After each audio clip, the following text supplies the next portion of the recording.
অযৌক্তিক কারণ দেখিয়ে বাংলাদেশের সঙ্গে সিরিজ বাতিল করেছে ভারত। টাইগারদের পরিবর্তে শ্রীলঙ্কায় এই মাসের শেষ দিকে সাদা বলের সিরিজ খেলার কথা ছিল টিম ইন্ডিয়ার, যেখানে 3টি ওয়ানডে ও 3টি টি-20 ছিল। তবে সেই সিরিজও বাতিল করতে যাচ্ছে বিসিসিআই। ভারতীয় গণমাধ্যমের দাবি, মূলত অ্যান্ডারসন টেন্ডুলকার ট্রফির পর দলকে বিশ্রাম দেওয়ার পরিকল্পনা বোর্ডের। এই সিরিজ দিয়ে আবারও মাঠে ফেরার কথা ছিল ভারতের দুই সিনিয়র ক্রিকেটার রোহিত শর্মা ও বিরাট কোহলির। ভক্তদের অপেক্ষা বাড়ছে।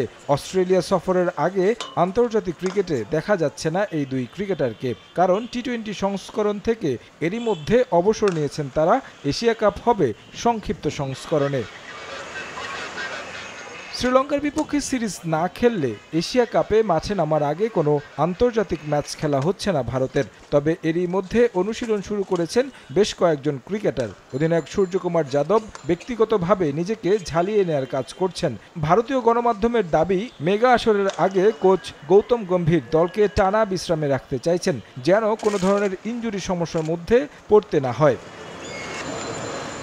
তবে স্কোয়াড গঠন নিয়ে মধুর সমস্যায় পড়তে হচ্ছে বিসিসিআইকে, কারণ সাদা বলে 3টি জাতীয় দল গঠন করার মতো ক্রিকেটার রয়েছে ভারতের বর্তমান স্কোয়াডে। আসন্ন এশিয়া কাপের স্কোয়াড গঠন নিয়ে পরিকল্পনা করছে টিম ইন্ডিয়ার নির্বাচক প্যানেল। নিয়মিত এই সংস্করণে ওপেনিংয়ে খেলছেন সঞ্জু স্যামসন ও অভিষেক শর্মা। ইংল্যান্ডের বিপক্ষে টেস্ট সিরিজে 774 রান করেছেন শুভমান গিল। তাছাড়া যশস্বী জয়সওয়াল ও দুর্দান্ত আইপিএল কাটানো সাই সুদর্শনও আছেন ওপেনিংয়ের তালিকায়।